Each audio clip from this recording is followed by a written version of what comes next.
So I'm going to start out something a little bit different than I usually do. So we're definitely asking a coach, but there's something really interesting that happened to me yesterday, and I wanted to share it with you guys and get you kind of revved up and pumped up just a little bit. So we're going to do a little bit of coaching, teaching first, and then we're going to go into our Ask a Coach.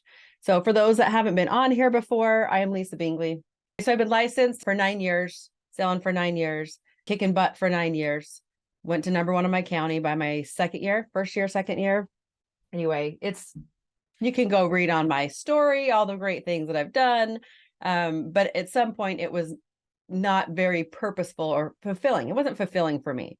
Making $1 million a year selling real estate is great and it's fun, but I see all those other people that are struggling. And I'm like, and I keep thinking, but it's so easy, but it's so easy, but it's so easy. And it's not necessarily easy, but everyone's not taught or knows the same things that I know. So that's why I'm here to coach and to teach. So I'm not your usual coach. I am a high performance coach. So I expect a lot out of my students. Allison's figuring that out because she's in the academy with us. Like I do have high expectations. So if you want to come to me with excuses, they don't stand, right? Because excuses don't get us anywhere. So that's me. I'm Lisa. Nice to meet you. I want to tell you a story really fast. So I got a phone call last night from an agent. She was just calling on one of my listings, and she's been in the business for a lot of years. Okay. A lot more years than I've been in. So I'm chatting with her. And as we're talking, she's telling me how everything's going to hit the fan. Like she said, she was on some mastermind phone call with people that are smarter than her. And they were saying how, this is what's going on with the financial world, and get ready. She's telling me, get ready. Okay. Get ready because everything's going to just come to a screeching halt.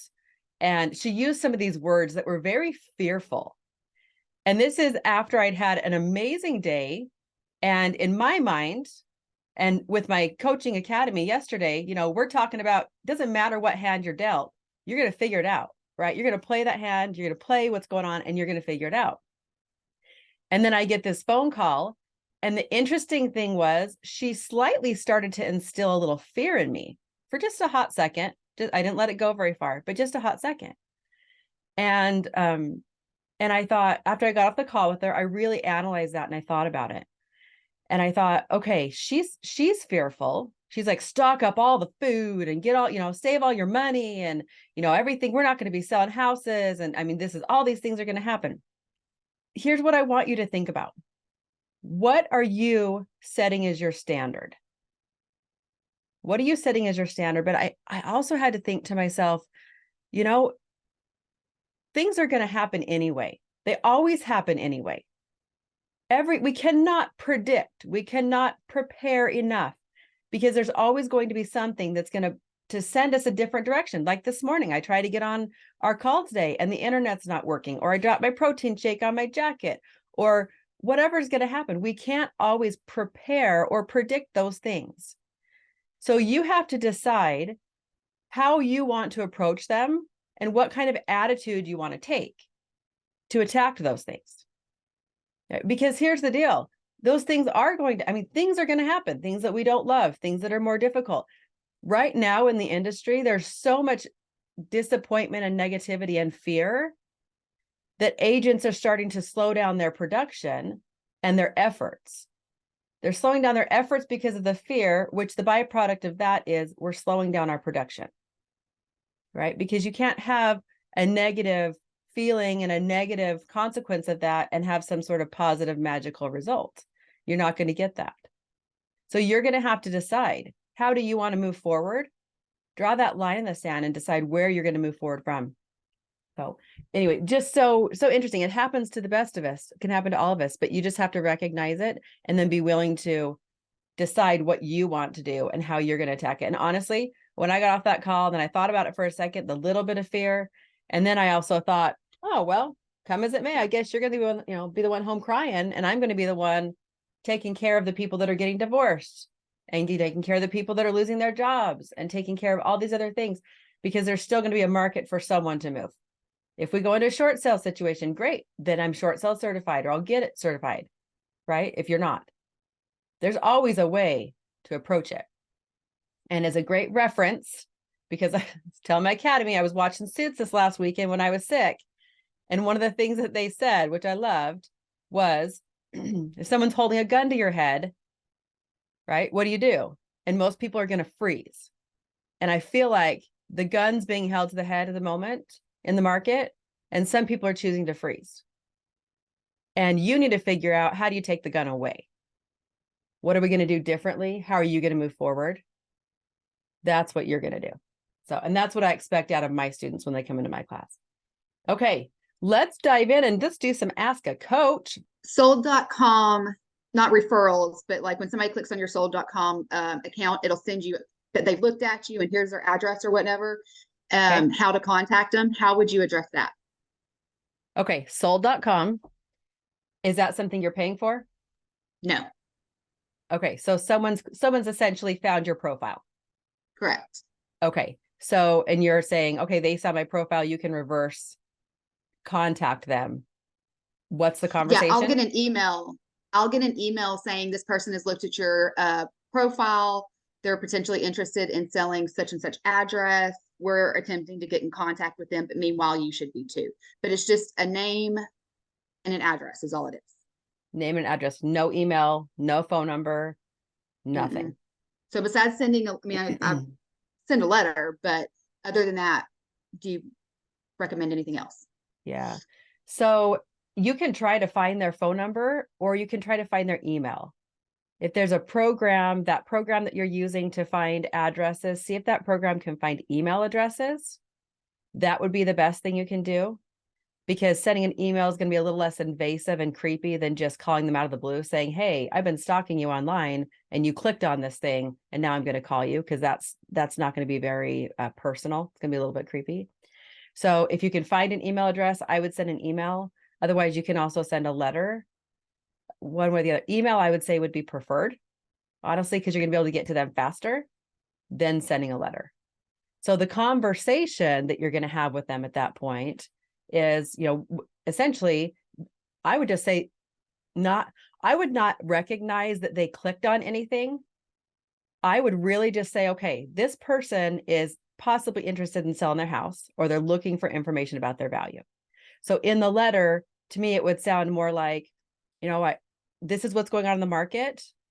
This is what's going on with our prices. If you're interested in the current value of your home, you can get that either here, and then you can give them a Homebot code to scan so that they can be able to get into your system. So that would be kind of an easy, low barrier to entry. Or you can say, like, send me an email or shoot me a text or whatever, and I can be able to deliver that to you, or I can send you an email with that information. So either way, or you could give them both options and then just say, send me an email here, and you can even do a QR code and put your email underneath it. So they can scan and just easily open up to send an email, or they can get on Homebot. So the natural progression of essentially, what do they want? What's the best value that you can give them? And the best value at this moment is not to say, do you want to sell your house? And that's what most people do, is just say, do you want to sell your house? So they're not dating the client before they're ready to take them to the altar. They're just going straight to the altar. So therefore they convert less. That works. Because I was thinking of like going and doing like a CMA, not a CMA, but pulling around their area and just printing line items of what have sold. But like you said, that's invasive. It's invasive because now they know that they're clicking on stuff. To me, I would be a little bit creeped out, just a little bit, but baby step them in. And you could even, if you send them the first letter, if you want to follow up with a second one that does have some information. So maybe they didn't take the bait the first time, but then you're going to provide them some more value the next time. Yeah, you're just going to have to be consistent, because I think the first letter probably won't do it. It may, but you may have like a 5%, 5 or 10% conversion rate on that. And then when you send a second letter with more information, now you're like, oh, it's this person again, and they're giving me more value.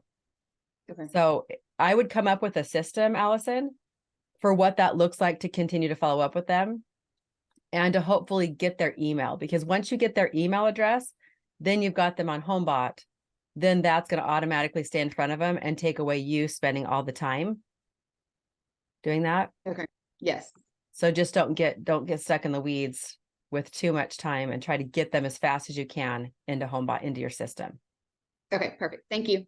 Okay, awesome. You're welcome. So I'm fairly new to real estate. I've actually only been with my brokerage now 5 months as of yesterday. Okay. So I'm still very new. I've been listening to all your podcasts and everything. So I just ordered one of the follow-up playbooks yesterday Oh, because I've been using perfect. Homebot, and so I kind of wanted to. I've been listening to your podcast about the about using Homebot and everything, so I kind of wanted to see what your Follow-up take on that system. was, and see like what your email says versus the email that I send out prior to my Homebot and everything too. So just Gotcha. kind of Okay. learning. So tell me what your biggest like struggle is right now. Um, I would say I have right now I do a lot of open houses. I do open houses just about every weekend. Actually tomorrow I do an open house, and Saturday I do another one. Okay. My brokerage is right downtown. Right downtown. We're in Prescott, Arizona, so we have a big Okay. square, historical landmark and everything down there, and our Mhm. brokerage is right on the square. So we get to um, sit in our welcome center. So I try to do that like 5 times a month, as well as many shifts as I can sign up for. Okay. I've primarily gotten my my sphere. I've been in this town for over 30 years, and Okay. I have not had a client from my sphere yet. I get all my clients from my open houses and my welcome center time. That's awesome. So I think more just I have mostly buyers right now, and of course they're kind of iffy with the interest rates, and do they really want to sell their place and move, or just trying to make that decision. And I Hmm. guess maybe me helping them make that decision, because I have about 9 people that I'm working with currently, Okay. but nobody is taking that next step, and I'm not sure how to help them take that next step. Okay. Why do you think they're not taking the next step? Most of them just say because they're afraid of the interest rates, that they don't think that they can afford the payments right now. I have very good lenders, 3 that I have met that I work with. And they try, I try to get them to them so that they can understand the different options that they have, as far as like getting down payments, that kind of thing, down payment Hmm. assistance, that kind of thing. But most of them, that's what they say, is that Okay. they're kind of shopping, I guess. Yeah. Yeah. They're a little fearful of what's going on with the market too. Yes. Okay. Yeah. So have you taken that step where they have been qualified yet? Have they Yes. made it to the lender? Yes. They are all Okay. qualified. They're all qualified. Okay. But Mm-hmm. the payment that they're qualified for, is there anything to buy in the range that they're comfortable with?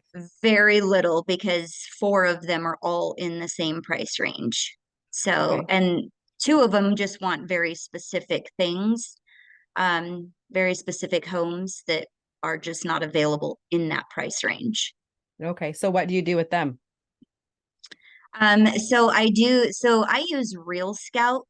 I don't know. I mean, I know there's different systems, like putting them straight into your MLS, where I do have 2 that are straight into my MLS, and then the other ones I put on Real Scout, which is very similar to that.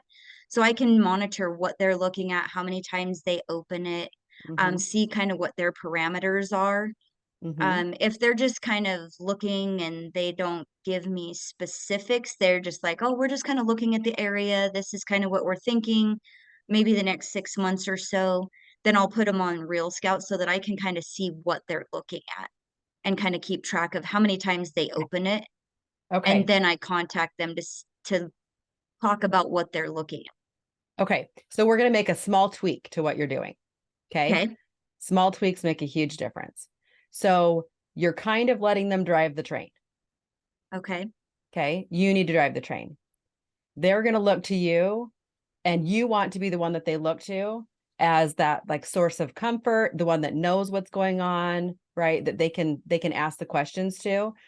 Mm-hmm. So when you're going to put them on a search, when you meet them first at an open house or whatever, You want to know their parameters. And what I'm hearing from you is a little bit vague, which means you're probably a little bit vague with them. So you need to know exactly what they want, like bedrooms, bathrooms, square footage, area, what they're willing to go outside of, what they're willing to compromise, what they're not willing to compromise for. You need to know all of those things about each of those individual people. Once Okay. you know that, you take that and you've got to put them on a search in your own system, which I've never used Real Scout. If it works, that's great. But what I want you to do is whatever is going to deliver the information the most accurately and the fastest. That's what you want to put them on. And so that you can be able to see what are they opening. But here's the part about driving the train. You want to put them on a search based on the criteria that they're asking for, right? Mm-hmm. Otherwise, it's no different than like Zillow, where they're just out there searching and searching and searching, and they're kind of combing through everything. The sales pitch that you give your buyers when you meet them at an open house is you can be able to deliver the most accurate information to them the fastest. So if they're looking for a property, of course, that property that's going to come up for sale, especially if it's in a price range that doesn't have a lot of inventory, it's going to move very quickly, right? Yes. Right. So they want to be the first ones to know. Well, you're the first one to have that information for them. So you're going to put them on that search that's going to encompass all that criteria. And then they're going to get notified immediately. So I always put my searches on immediate, and I blind copy myself. So they get notified and I get notified. Okay. Then your job at that point is not just to see, are they opening it? Your job now is to open your own email, check to see what's coming on. And it should hopefully, right? Your system should say who that search is for and what the property is. Okay. So then you can look at it. You're going to now know exactly what it is that they're looking for and if this is a good fit. And then if that's a good fit for them, if you're like, oh, this really is a great one, or this is a good deal, or this is in the area that they want, or whatever, then I go into my HomeSnap app, which is now homes.com app. But I go into my HomeSnap app. I will forward them via text that listing, even though I know they got it by email, but I'm going to forward it via text and just say, hey, did you see this one? I sent it to your email. This looks like a really good fit, or this is a really good buy, or whatever comment you have about that property. Is this something you want to go take a look at? Okay. And yeah, I've been doing that a little bit as far as like sending it on to them so that they know that I'm watching for it as well. Yeah. Are you giving them the call to action though of, hey, this is awesome because of this, or this looks like a good fit because of this commentary? Yes. Yeah. I've kind of been trying to do that with people. I have 4 buyers that are also out of state. So okay. that are just thinking about moving here, but so they're not able to just come and see it, but the ones that are here in town, I do. Okay. Awesome. Well, so then you're trying to essentially motivate them and get them excited instead of waiting for them to excite themselves by looking and trying to find something. That's really the difference between an agent. I mean, honestly, that's the difference between an agent that gets a lot more business, that gets a lot more things done, and one that sits back and just waits for things to happen. Right. Okay. So just be that one that makes it get done and not waits for it to happen.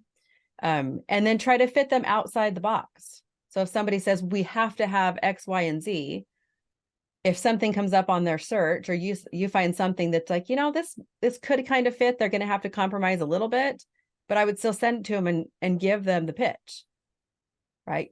Get them to think a little bit more broad, because if they have such small criteria, they're probably never going to find a house. Yeah. Right. And then it's wasting your time and it's wasting their time. So you're going to have to help them. That's kind of baby stepping them into reality, helping them understand.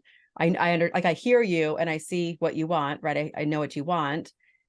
But the truth of it is, if we can't find that and the interest rates go down, the prices are going to start to go up again, and you're going to be priced out, and you're not even going to get anything that you want. So this may be a baby step into what you want, or there may be a little bit of compromise. What are you willing to compromise on? Or what are you willing to live with? Right. Okay. And you'd be amazed once you start to, once you give them the opportunity to think outside of what their initial criteria is, all of a sudden they start to have other ideas that they didn't think were possible. So your job is to just help them think of those other ideas, or kind of challenge them a little bit to think of what else can be possible. Okay. Yeah. So, I mean, amazing process. And don't beat yourself up that your business isn't coming from your sphere yet. I love that all the trainings are like sphere, sphere, sphere, sphere. And I'm like, wait a minute. Mm-hmm. We don't get to control if our friends decide to move right now. So beating up our sphere, waiting for someone to do something actually is not the way to go. You are getting out and you're finding the business. You're doing the actions, the activities that you need to do to find that business. And then you just have to have that follow up with them. So you get a little bit better at converting, get a little bit better at getting people to take action. That's where you start to become stellar at your job. And then once you're stellar, people are going to see that you are, your stats start to go up. Then your friends and all the people that are on your Facebook, they're going to see all your activity. And then they'll know you're the one to call. Does that make sense? Yes, that's my plan. That's a good plan. That's a perfect plan. I love that plan. That's awesome. Awesome. Good job. Way to convert. Thank you. You're welcome. And way to put in the time. A lot of people are sitting home Thank waiting you. for something to happen and you're making it happen. So awesome. Why do you send people to Homebot versus a landing page to your website? Because it's a lower barrier to entry. Well, hold on. You have two options. You could go to a landing page to your website if you want them to sign up, right? For Homebot, let's say. Well, are you saying a landing page to get to Homebot on your website? Or are you just saying go to your website in general? No, like a landing page for a home value. Okay. That's so you can do either. done by your website. Yeah. So you can do either. And I have both out there as options. But so if they do go to your website, to a landing page, you're going to have to then go physically put them into Homebot unless you can set up a Zap for that. So that's the only thing. It gives you an extra step. So, but you could do it either way. But aren't you more likely to get their email if they go to a landing page on your website, or no? You'd have to test it out. On it. Yeah. Test it out and see what your conversion is. So if you're going to send out letters, like, because you've been sending out some mailers to renters, right? So if you're going to send out mailers to renters, well, they're not going to go on Homebot anyway because they don't own anything. But test it out and see where you're getting the better conversion. Yeah. The lowest barrier to entry, like one of the reasons why I use Rate My Agent to do reviews is, well, for two reasons. They populate to my Google My Business page, and then they also, or my Google profile, and then they also populate to realtor.com. And then they're on Rate My Agent as well. So it's very searchable and it fans itself out. So that's one of the reasons. But the other reason that I do that is because it's a very low barrier to entry. It's easy for them to go do a review. Whereas if you were to send them to do a Zillow review, they have to create an account, and some people are adverse to creating an account. So they're not going to want to. So then you're going to get less people doing reviews. So whatever the easiest barrier to entry is, if they just have to put their name and email address, or name, email, and their physical address to get their home value, great. And you get notified. If for some reason you create a system that is like working like clockwork, and you're maybe running a Facebook ad for people to be able to get their home value, but you're doing it off your website, here's what I wouldn't want to see is, say you get 10 or 15 of those every single day. Now you're spending time having to go put those in Homebot as well. So you got to decide what your system's going to look like. Yeah. And you may be able to zap it. I haven't looked to see if Homebot receives Zapier or not. Good question though. You don't know unless you test it out. Hi there, Connie here. So this is my first time joining one of your coaching Welcome. sessions. Welcome. Yeah, thank you. I'm very sick, which is why I've been really quiet, because I'm normally kind of the one asking all the questions and doing all the things. But I thought, okay, this will be a good time for me to maybe listen to something that might help me in my business. But I do have a question for you. I just didn't want to be coughing and sniffling all, on go your for Zoom. it. So I also have Homebot, and I utilize KB Core, and I feel like I have all the things, but at the same time, I don't know if my flow and my process is the most efficient it could be. So I'm just curious, like when you talk about Homebot, and I don't know if you mentioned this earlier, but as far as like a CRM, like can you maybe talk about like the flow from whether it's buyer or seller? Like, okay, so maybe they clicked on an ad, they go to your landing page, they sign up, then they're going to go into one or the other, Homebot or like you set them up for auto search. Is that what you're doing? Are you reaching out to them, or you just kind of letting them poke around a little bit on their own at first? So it depends on what they ask. It depends on how they came into my world, really, Mhm. because if they, so like Allison was saying, where she can see that someone clicked on something, but she's never had a conversation before, and they didn't necessarily raise their hand and ask for something, then she's going to go a little bit more subtle way and date the client first, right? But if you've got somebody that comes into your world and they raise their hand and say, I want to know the value of my home, that to me would be a phone call. I would call them first. If they don't answer the phone, I would send them an email, and then I would send them a text, or you can send a text message as well. Okay, So, gotcha. so it just depends on, I categorize my clients based on how they come into my world, what their status is, what their need is. And is it an urgent need, or are they just kind of poking around? Because yeah, they're not all created equal, right? So inside my supercharge class that I've got in the academy, I have this chart, and essentially it's like the life cycle of our client. And when it comes to that, we have to make sure that, number one, if we have the opportunity to contact them, if there's any reason at all that we can contact them that's not awkward, that's the first thing that we always want to do. Then we can be able to get feedback from them to find out what it is that they really need and want. Then we can classify them into whatever bucket they need to go in. So I only put my clients in 3 different buckets.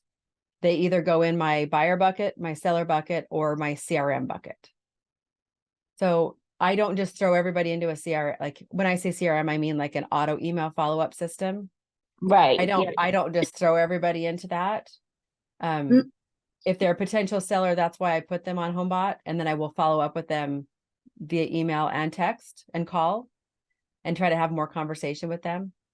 If they're a buyer and they're looking for something, your goal is to get them on the phone and find out what exactly they need so that you can get them put on a search, right? That's your goal, is to get them put on a search, because then you can be able to, again, watch what they're doing. Just like Jill was saying, she can see what their open rate is. She can see what they're clicking on when they're clicking on it. So then you know who's the most active. So then we know where to put our time. So I don't know if that helps with the system that you've got right now, but I definitely would look at what you have and how personal is it. Okay. Because what we don't want to be doing is just be an email gatherer, like an email and phone number gatherer. So if we're just an email gatherer, then we're not creating any relationships. And then all that effort that we're putting into gathering that contact information is kind of going to waste.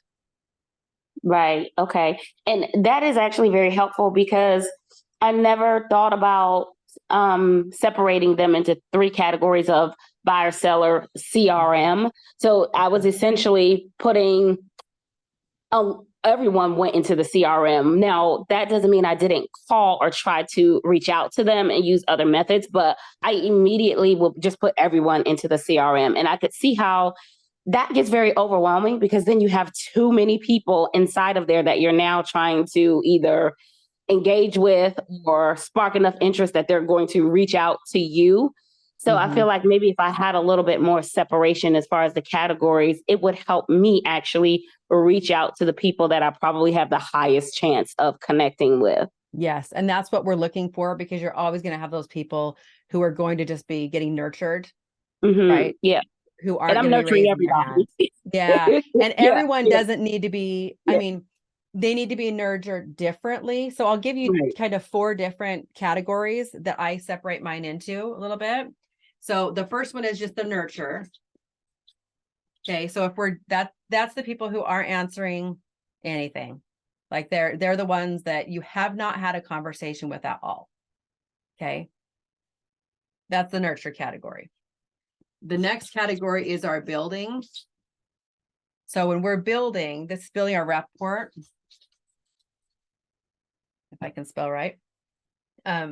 This is someone who you have had a conversation with. So anytime you've had a conversation with them, they move out of here and now they're into here. So now this is text, phone, email conversation, anything at all. These are the people that you're going to set on a search. These are the people that we're going to develop a plan for. Okay, they're worth something.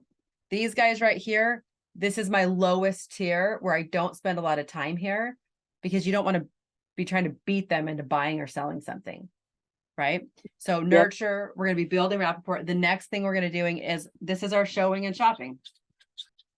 So once they get out of here, once we've been building that rapport, we can finally, and this is kind of where Jill's at with a few of her clients right now, right? She has them on, this is the search. She has them here. She's had conversation. So she knows she hasn't lost that client. We're trying to get them to here. We're trying to get them to go see something, sell something, right? This is kind of our, oh my gosh, I keep thinking CRM, CMA, too many acronyms. This is where we're trying to get a listing appointment, actually walk through their house. This is that kind of physical aspect of the next step of our job that we're trying to do. And then when we're done with them, then they're going to buy, right? Then we get the money. Then the next thing we're going to do is, this is a follow-up. This is the adding value. That's our last step. And honestly, let me move this out of the way so you can see. This part right here, as you start to build your business, this is key. This is what everybody forgets or doesn't do. This is why we have like a 32-37% repeat and referral business rate, because everybody does all this. So lead gen, right? Like that's what everybody talks about. I need more leads. I need more leads. I need more leads. And that's what we focus on. But we get the leads and we close the deal. And then we're like, I need more leads. I need more leads. And that's our focus. And when that becomes our focus, which the industry wide, that seems to be the focus all the time, is the leads. What about the people that just paid you all the freaking money? Like, what about the people that you just made all this dough off of? Yep. We don't pay attention to them. We don't love on them. We aren't taking care of them. That's why the follow-up playbook is so important. And that's why it's been so, like, such a pivotal part in my business, because my year one, that's what I implemented. Minus Homebot. Homebot didn't exist at that time. But even without Homebot, that's just an amazing bonus. Without Homebot, my 3-2-1-12 follow-up playbook plan, I implemented, and I continued to add more clients to that every single year. And by year 3, 4, I didn't advertise anymore. And I'm 95% referral and repeat business, just like clockwork. I got 3 listings I put up right now. Other people are like, I'm not busy. I don't have anything going on. Me? Nope. I got 2 people getting divorced and one person choosing to move. I just get the phone calls like this. That's what you want to start to build. So inside my academy, I teach you to build a business. This is not about just lead generation. That's like the smallest part of our business is our lead generation, but it's what are we doing with them? How are we handling them? How good are we at our job? And then what does our follow-up look like so that we have them coming back and telling everyone that they have to use us? That's how you build a business. And that's when people will just start coming to you all the time. So hopefully is that helpful? Yes, that's extremely helpful. So how do I access, I guess, the other things that you offer? I don't know how I even got this email. You came into my world somehow. Yes, I did. I know. Good. I'm trying to find the people I can help. So just like you are. So if you just go to agentleader.com, if you go look at how to build a 6-figure business, I have a webinar on there, how to build a 6-figure business. If you're ready to take action, that's what you need to go watch. 22 minutes. I will give you a special deal on there to get into the academy. And inside my academy, you have everything. You have access to all my trainings. You have access to all of my playbooks, all of my marketing playbooks. But then you have the exact blueprint of how to build a business. And it's building a business that's going to get you the repeat and referral clients. That's what it is that I'm teaching you. Right. So awesome. And it's based on what you like to do, by the way. So I am not pigeonholed. I'm a high performance coach. I teach you how to be a high performing realtor. I'm not going to tell you have to go to YouTube. I'm not going to tell you have to go to social media videos.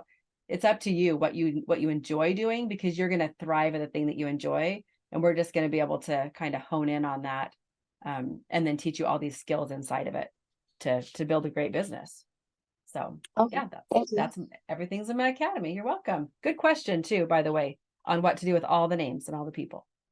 You guys have a wonderful week. I'm here every Thursday at Ask a Coach. If you would like to come join us, just go to agentleader.com and you will see the pop-up to join Ask a Coach on Thursdays. And if you need anything else, reach out. I'm here to help you succeed. Have an amazing weekend.